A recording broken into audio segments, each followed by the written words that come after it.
Hi, Pharmacist Roman again. Okay, so we're continuing on with the food journey of day number 5. Well, I'm really glad that Jody at Abbott allowed me to borrow the sensor because I would not have picked up on all those lows on day number 5. So it's good that I'm doing this experiment. So in the morning, I had 2 prunes, which corrected my blood sugar. At breakfast, I had 1 cup of amaranth with 1 cup of soy milk and put my berries and flax in a bowl. I tried 2 pieces of bread and jam to see if I could spike my blood sugar. I also ate a quarter cup of mango.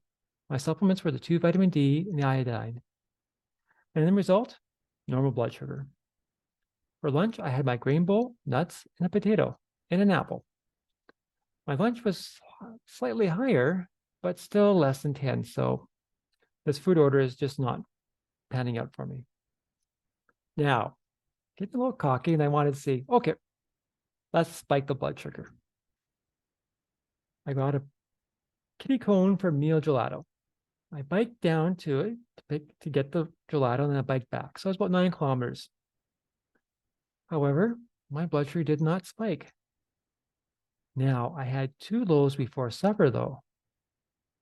Supper was a stir fry over glass noodles with peas, cauliflower, and white button mushroom. I soaked the co-op corn with an olive oil to make sure I would have plenty of calories for sleep. Before bedtime, I also had 2 handfuls of peanuts to make sure my blood sugar stayed above 4. And the results were day number 6. Well, that didn't work. I still had 2 episodes of low blood sugar. For breakfast, I had my standard meal. The grain was oat groats. Lunch was standard lunch. However, something interesting. Oh, I just changed the slide. Okay. However, something interesting happened at 11 a.m. I had angry thoughts that I let progress for 2 minutes. So I happened to check my blood sugar before and after. I noticed that it increased by 0.2 millimoles per liter.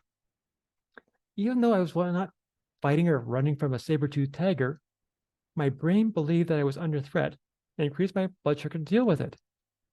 So the thought changed my blood sugar. My blood sugar started to dip at 4 p.m. So I had an energy ball.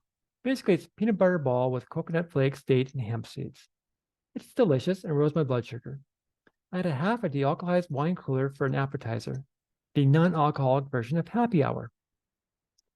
At supper, I had baked beans and refried rice and a big piece of broiled tofu with corn soaked in olive oil. My standard 2 pistachios as my melatonin supplement.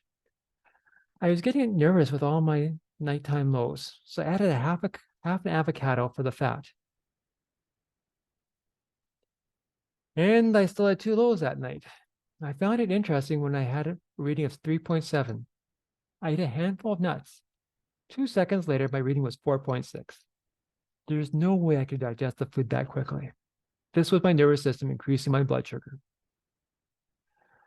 Breakfast was my standard, nothing new there. However, I wasn't able to bring my wife's iPhone to work. My shift was 9 hours long, so I lost some data. The sensor can store 8 hours of values. I scanned the iPhone before I left, and as soon as I was able to get home, I lost 3 hours of data as a result.